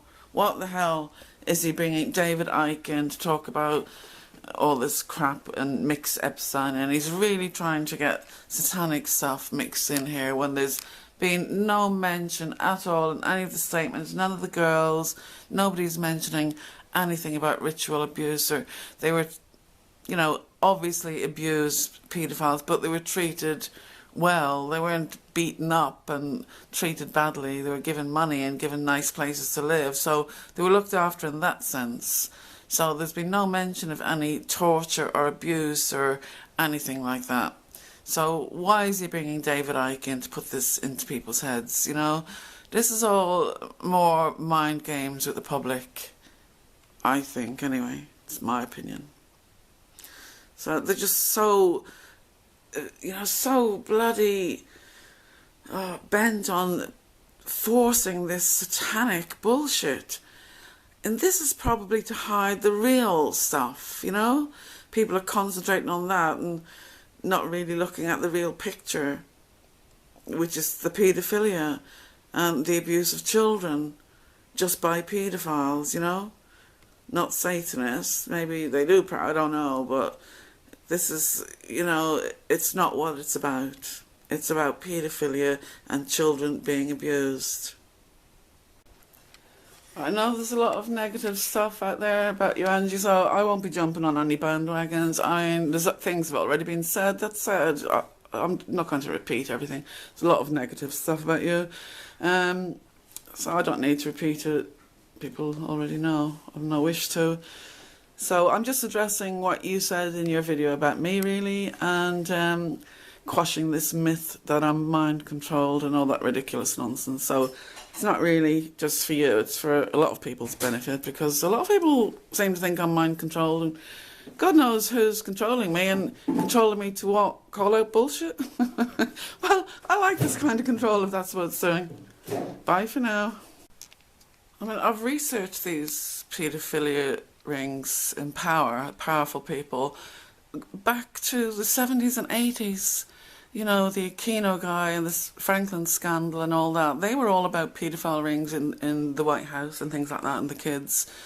And that was the first time I heard the mention of MKUltra. I'm doubting that part of the story because nobody else brought it up except for one person who was in the limelight, and he did claim £1 million. But there was no proof of the MKUltra bit. Yeah, he definitely was abused by Aquino. Aquino was abusing children and doing all sorts, but it was the MKUltra bit that it still wasn't very clear. Although it was said, but there was no evidence. There was evidence of everything else, but there was no evidence of that. I mean, he did have different personalities, the guy, but that is, again, is caused by trauma. If you listen to his statement, the trauma he endured since a child, watching these paedophiles basically murdering children and all sorts. He was involved in some heavy stuff, there's no doubts about that. Very traumatic, and he would be damaged severely. But again, the MKUltra, don't get it. Didn't see any evidence of it. In his statements, he did switch back and forth, but it looked like he was acting, to be honest. I thought he was acting. Whereas if we look at the rest of his statement, he's very clear. But as soon as he got to that bit, it was all a bit, yeah, not convinced there. So that is not convincing, really, either. Although he did have multiple personalities. But again, as I said earlier, children in trauma, some of them do this sort of thing, jump into other people to hide from the trauma. And they're not actually hiding in a way. It does affect them in other ways that they don't realise. But at the time, I suppose it's that your brain and your mind have safety and coping mechanisms, and it will choose the one that will work for you, I guess. This is all your inner intuition and things that you don't know how to use properly, and sometimes they just kick in automatically. You know, even in shock, some people, you know, they just don't feel the pain or anything. Your brain cuts it off immediately just to stop you from going into shock. So we have all these mechanisms in place already as a human, and you know, again, I don't get the MKUltra. There's no way this can ever be used. And you know, they do bring women in to seduce people in government, and they probably did use a lot of these girls that they were trained, but I don't see how they were under any control apart from being controlled in their, you know, their life being controlled that way, as they were owned by somebody. But any outside other other control, mind control, not the way these people are thinking anyway. You know, you can brainwash people without anything. Cults do it all the time. That's mind control, but this is not what the MKUltra people are talking about. We know that. So there's no way on this planet that I'm part of anything in connection with Christine Hart, Valentine, or you, Angela. No way, or anybody else. This has been tried on me before. See, some people are susceptible and want to believe these things and would come in gladly and say, oh yeah, I'm part of something. Yeah, that was me, I was there. People have tried this on me a lot. They've seen me on spaceships, they've seen me in the astral, talking to Aquino, they've seen me killing Miles in another universe. I've had it all from these lunatics.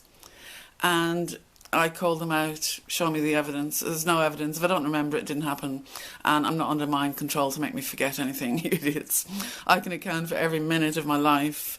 As I'm proving now, I do have a photographic memory for a lot of things. Things I want to retain, not for silly things, obviously.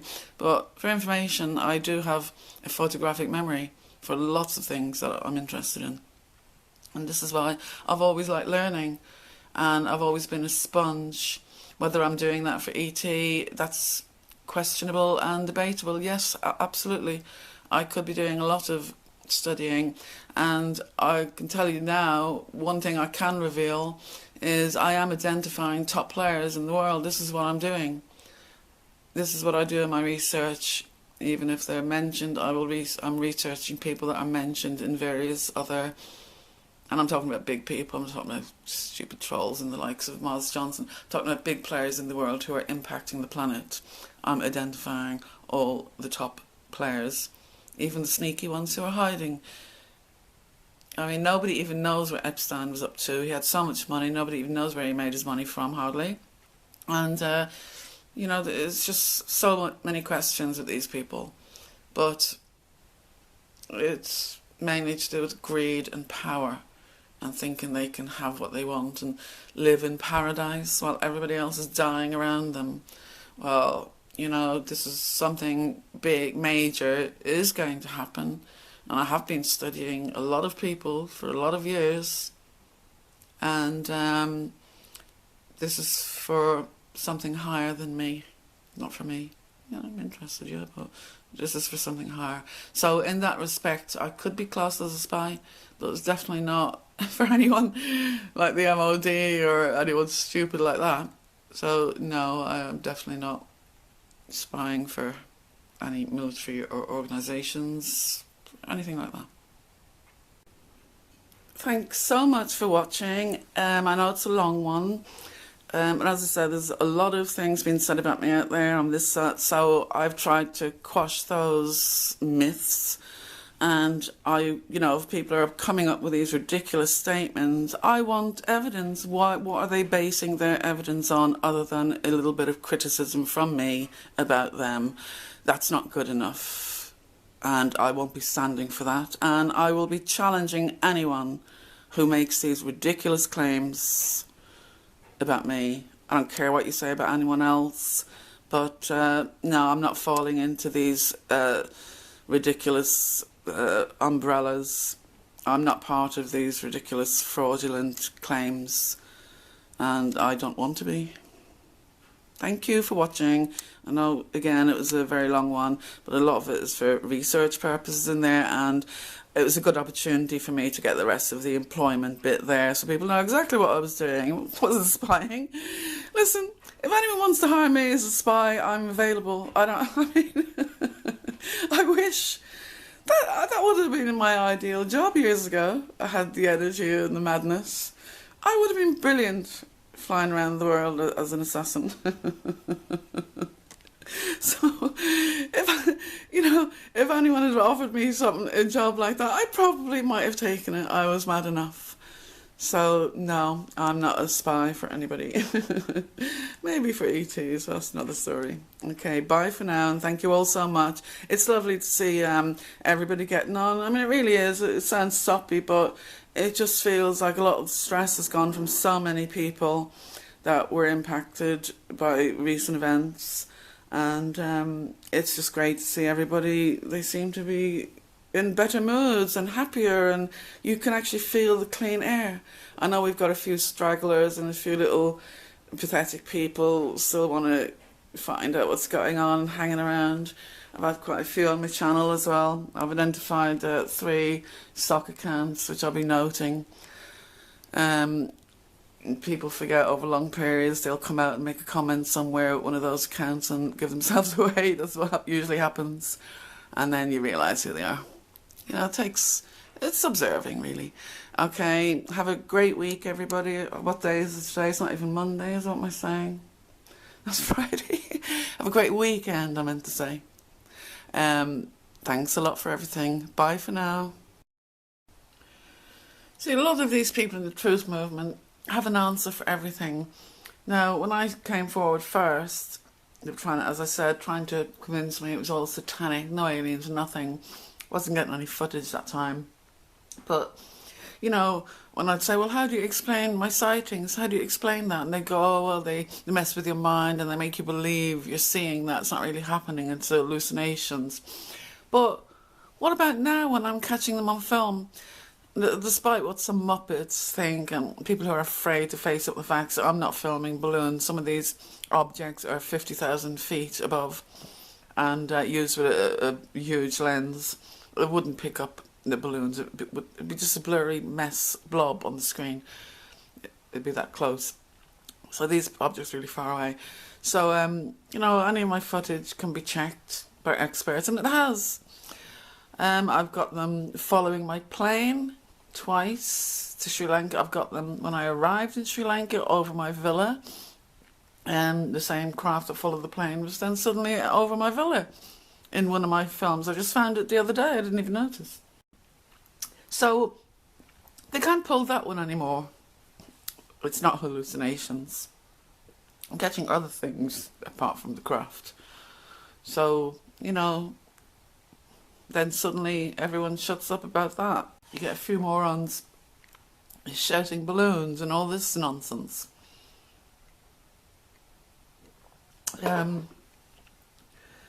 You know, so they've got an answer for everything. You know, when you ask them, well, what do they want with you? Oh, they want I've got psychic powers. They're using that. They're using that for what? Who's using it? Who? Is it the CIA? Is it America? Well, when I was working for MOD and the military, America was involved in that. So who was using me there if I'm working for them? Does not make sense. Does not make sense. Is Syria controlling me? Well, I met my husband randomly, very randomly, in Piccadilly Circus in London. We got married very quick. We fell in love very quick. And we stayed together 20 years. You know, could have been staged, I don't know. But for 20 years? And I didn't do anything for them. And yeah, I did have some missing time, but I know what that is. And it's funny, my ex-husband came over to London, I think it must have been a couple of years ago now, a year and a half, something like that, and asked if I wanted to meet up, and I'm like, sure, yeah. So we met up, and we met up some old friends as well. And he actually told me he's remembering about alien stuff. He's remembering just now, after all these years. He was always like out cold. I couldn't wake him up, and I don't know where he was half the time. You know, you're in a sort of a weird state. You don't know what's going on around, so you don't know who's there, who's not. It's only afterwards, and he would never remember. And I say, you must have seen something. You must have been missing. And he'd be like, no, I don't remember anything. Don't remember. But he did come. He says, you were right, absolutely right. He's remembering times now when I was missing and late, and he's remembering. He's remembering a lot. But I didn't get too much out of him that time because his sister was really ill and she just died then a few days after that, and then we had all the funeral and all, so I didn't ever get a chance to talk to him about it, but I might do one day if he comes over again, or if we chat on Facebook. It's not something you can chat on Facebook about. Yeah, so he's said he's remembered. So that's when I started talking about the CIA and his dad and things like that, and that's when he told me about the suitcase with all the things under the desk and the IDs. I'm sure some people are going to latch on to that and say, oh, I was one of those women in that case. You know, there were various passports, German, French, Russian, whatever, in bundles. So it looked like they would become other people, like do the job, but one could become someone else, disappear. This is what spies do, and that's a well-known fact. It's nothing to do with MKUltra. That's what spies actually do. And my father-in-law was an absolute womanizer. He loved women, and he was in love with Marilyn Monroe, and because he knew her through Kennedy. So she used to be there a lot. Yeah, he told me that she used to be at a lot of the dinner parties and stuff, and she used to arrange it so he'd sit next to her as well. He was madly in love with her for years, without telling her, obviously. But that was his secret crush. He told me that himself, and it's well known. He tells everybody. And so he was around then. So my mother-in-law, when I went to Syria, my mother-in-law started telling me some secrets and things about the embassy. This is when she told me about the cocaine being passed around and things like that. And one of the things she said to me was, see, my father-in-law got a bit mean with his second wife. This is the one that's on my Facebook. The second wife, my stepmother-in-law, I guess you call her, that nobody liked, that they were going to kill. So she was telling me about, she said, look, he got a bit mean with her because she's a bit of a lunatic, you know. She was just after his money, basically, and he knew it. So he was a bit tight with her. Not extremely, but he didn't let her go mad. But my mother-in-law said to me, one thing we never, ever, ever fought about was money. He was never mean with me. She says, but we did fight about women all the time. All the time. She said he had loads of women. She said he'd go on business to London and she might ring the house and a woman would answer. Sometimes she'd know them. They'd be from Syria that he'd just brought over with him or something. So he always had this problem with women. He loved women and he had loads of affairs. Loads. But she left him to it. She couldn't do anything. She eventually divorced him over it. But you've got small kids and things like that. There's not a lot you can do. Stuck in foreign countries and everything. So she put up with a lot for years. But he was never abusive, he was not horrible, he was never mean. He looked after everybody and he's very, you know, principles and things like that. Never abusive to the kids or beat them up. He's just very cold-hearted, not very fatherly, if you know what I mean. He was like a businessman more to them, like a father, not like we were, our family. We were all, you know, we'd say anything and take the pee out of each other and all that. They don't do that in their family. Very, quite formal in a way. So, the wife, yeah. Gone off course again. Oh yeah, the IDs. So, I'm sure he had affairs and he would talk women into doing things. And they'd know full well what they were doing, or maybe if they did use a bit of hypnotists or MKULTRA things to get secret documents, because he always dated women in other embassies and get them to do things, whether it was by his charm and money, I don't know, but it would, yeah, all those things would be used. And I've met a couple of women spies in Syria, but really old now, like, oh my God, this woman next door, she came over, Imhani they call her. Im means the mother of, so our son must be called Hani or something, or daughter. So she's Imhani, the mother of Hani.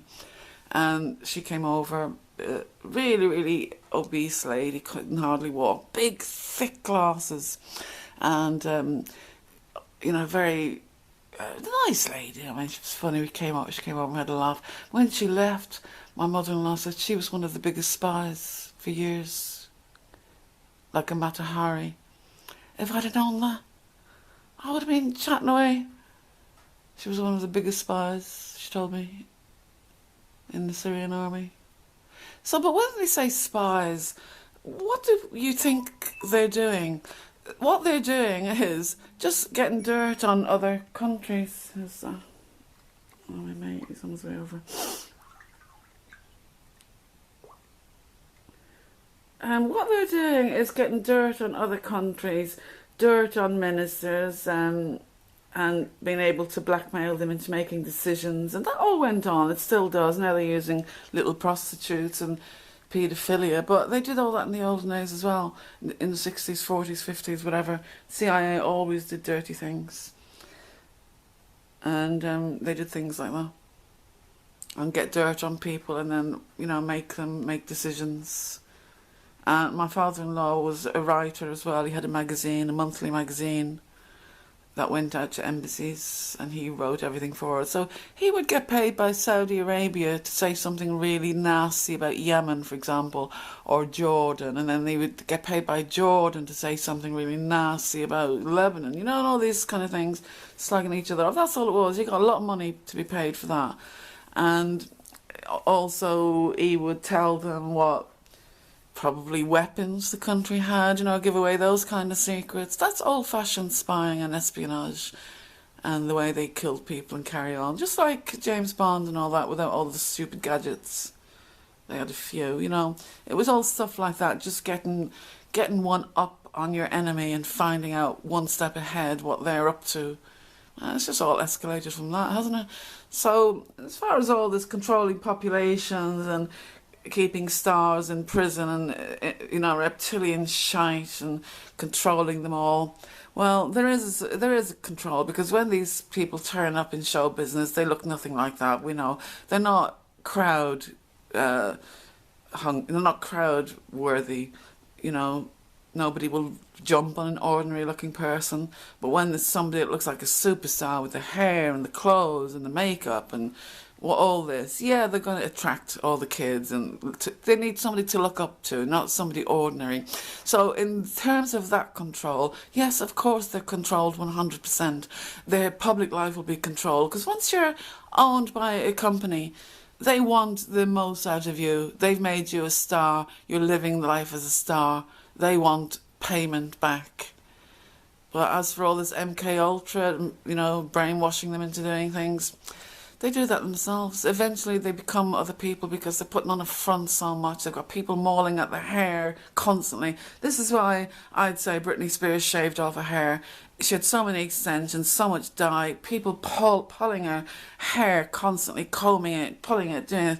She must have thought, fuck this. I would do the same. I would go nuts with somebody pulling at me all the time. I would hate that. So that gives them a breakdown, and having to perform and not have space, the reporters there, nothing to do with MKUltra. It's all the stress of being famous. And why don't people even realise that for a second and understand that without jumping on these conspiracy nonsense? It all got out of hand. It's all got way out of hand. And I think we know now that a load of it is shite. A lot of the people have been found out to be absolute morons, bullshitters, charlatans. So it is time for a clean slate and to find out what is real and what isn't, and get rid of the nonsense and the charlatans and just shut up, basically. We're tired of hearing it. We're tired of hearing your nonsense. Everyone is. Because it's not real. It's proved none of it is real over time. When you're around as long as me and looking at information as long as me, you can see all the bullshit. Nothing happened. The new age hasn't happened. Nothing has happened. It's all still doom and gloom. We're all still miserable. Well, yeah, but that's society, the way it moves. People are making money, people are moving fast, and things are outdated so quick nowadays, and everything only has a short lifespan. We're in a very fast moving world now. Nothing lasts more than a year. If you've noticed, your fridge breaks down, the minute the guarantee runs out, you need a new one. You're lucky if you get a couple of years out of it. I went through 5 fridges in a couple of years once, breaking down ridiculous. And I don't buy cheap stuff. I buy the normal range, but sometimes it's probably better to pay a bit more. You might get a bit more for your money. Not all the time, though. Sometimes it is better to pay a bit more. But yeah, everything, phones and all, obsolete in a few months. You know, people are paying up to £1,000 and more for phones. Are you serious? I don't even pay that for a laptop. All I need a phone for is to make calls and send a text. That's it. That's all I use my phone for. I don't have any apps. I don't have anything on it. Nothing. Never get lost that I need to use the maps. Never. So I've never being stuck for an emergency to use the internet. It's always been the phone, basically. So as long as the phone works, it's fine with me. So people need to take all these normal things into consideration. We're in a very greedy world, and everybody needs money now. You need a lot of money to survive in this world. So everybody is greedy because they've got families to support. And, you know, this is an itch. They don't care about anybody else. They're too busy surviving and looking after their own family, so it's hard to consider anyone else. And I always found the most kindest, nicest people are the poorest people, because they haven't got agendas. Most of them, they're not out to rob you, but most of them aren't, you know. Get a few cagey ones, I suppose, but most of, even in poor countries, I always go around with the locals and meet the locals and go to the poorer areas and find out what their problems are. And, you know, I'm interested in things like that. What's happening in each country and who's causing it. You know, why are those people so poor? Who's impacting that? What big companies are taking the land? And I found out all these things just to get an idea of globally what's going on, who's responsible.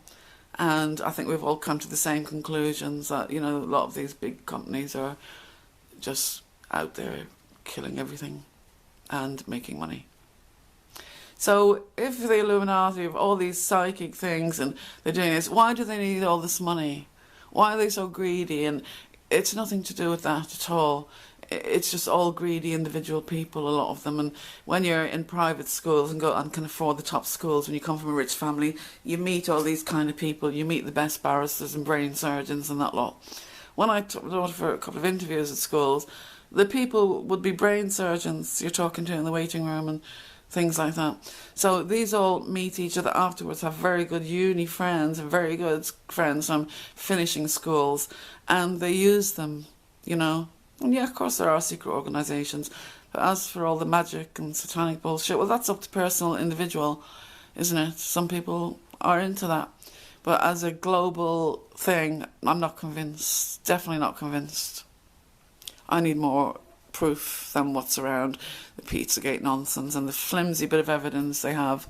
As I said, I went through all the Pizzagate stuff myself. Yes, there are loads of paedophiles and loads of dodgy people, and you know, going through all the photographs and who they're mixing with and all this, you know, that's, some of it can be taken as evidence, but a lot of it is not, because if you are trying to get up the ladder and you want to be part of the jet set, well, you're going to be in a normal party and normal charity functions. They have lots of charity functions and collect money for charity, and we're doing this for charity, doing that for charity, but really they're only making new contacts for themselves and give a little bit of money to show off, you know, but really they're all making financial deals and things like that, getting the, you know, high up on the list in that private hospital and a new kidney, for example, and all these kind of things, looking after themselves.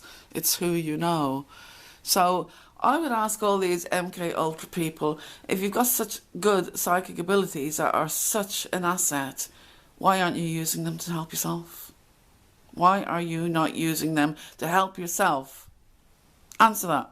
I'm sure when I did some research on hypnosis one time, and it said something like, you can't make somebody do something really bad, like you couldn't hypnotise somebody into stabbing somebody like these ones on stage, you know, they just touch their shoulder and they seem to be under, but they do silly things. But if you ask one of them to jump off a cliff or something, the mind, it would stop you. You wouldn't go that far. So I think this is why, the reason they brought drugs into the mix, to try and do it under the influence of drugs, and that didn't work either. It did not work, so they stopped doing it. So I really do not get where these MKUltra people are coming from, what they're claiming, and it really is ridiculous. It really, really is. That's not how the mind works at all. Not at all. And as I said, there's no shortage of staff to become mercenaries and spies and all the rest of it. People do this stuff for a living. They don't need to turn anyone into a slave to do anything. There are people employed. They get women to seduce men. They're paid to do that. This is what they enjoy doing and what they do. It's nothing to do with being slaves or anything like that, or MKUltra slaves under hypnosis and not being even aware of what they're doing. Oh, they completely just become like that, another person, and disappear again and become another. That's not how it works.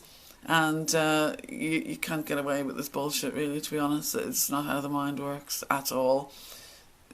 You know, it's so obvious, it's so made up now.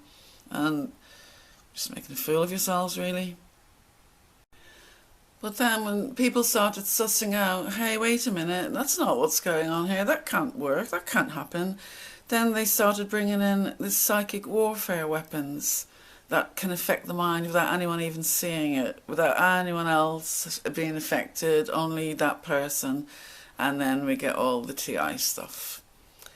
So it's like they create something when you've got a question, well, what about this? They're able to come up with a new answer, which is very flimsy, no evidence at all. It's made up titles that are being thrown around, and then they become a fact. When so many people use these titles, they suddenly become well known. Everyone starts using these name tags and titles, and you think, what the hell are you actually talking about?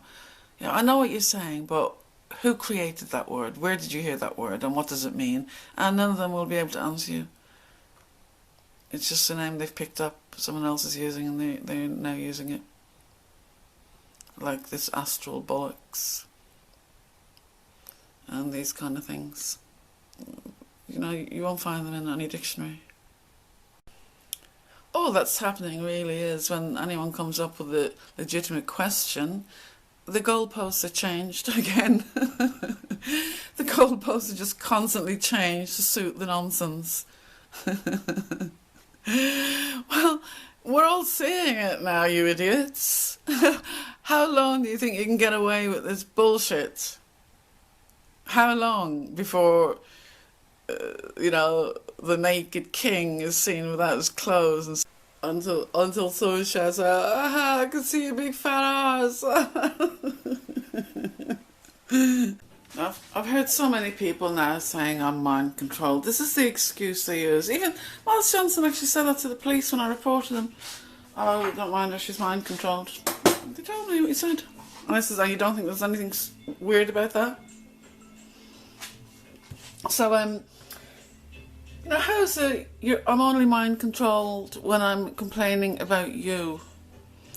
What about when everyone's stealing my information and making money off me, and suddenly now when I've got some criticisms, I'm mind controlled? So who's controlling me to make criticisms about bullshit? Who do you think would be controlling my mind for me to do that? You people are ridiculous. Ridiculous. You call somebody mind controlled when they have a criticism about you? And I'll probably get a load of people saying I'm so misinformed about the Pizzagate, I'm so misinformed about Hams, I'm not, actually, I'm just a realist. And I think people will be quite, you know, surprised at how much I do actually research and how fast. I'm quite fast. Doesn't take me long.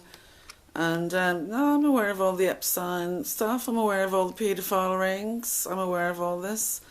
But Sean Atwood bringing in David Icke with his little twist.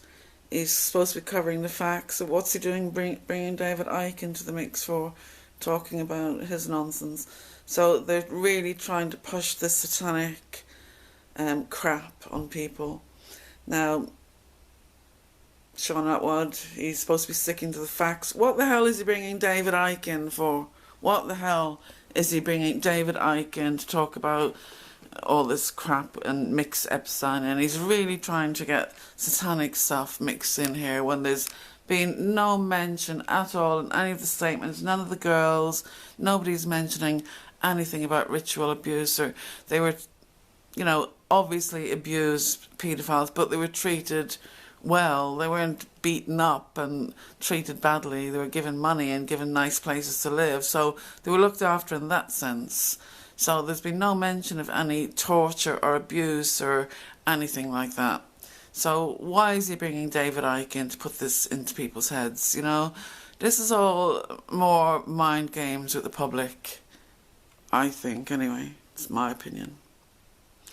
So they're just so, you know, so bloody bent on forcing this satanic bullshit. And this is probably to hide the real stuff, you know?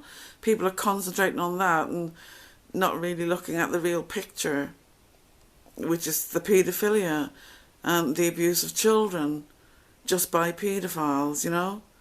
Not Satanists. Maybe they do, I don't know, but this is, you know, it's not what it's about. It's about paedophilia and children being abused.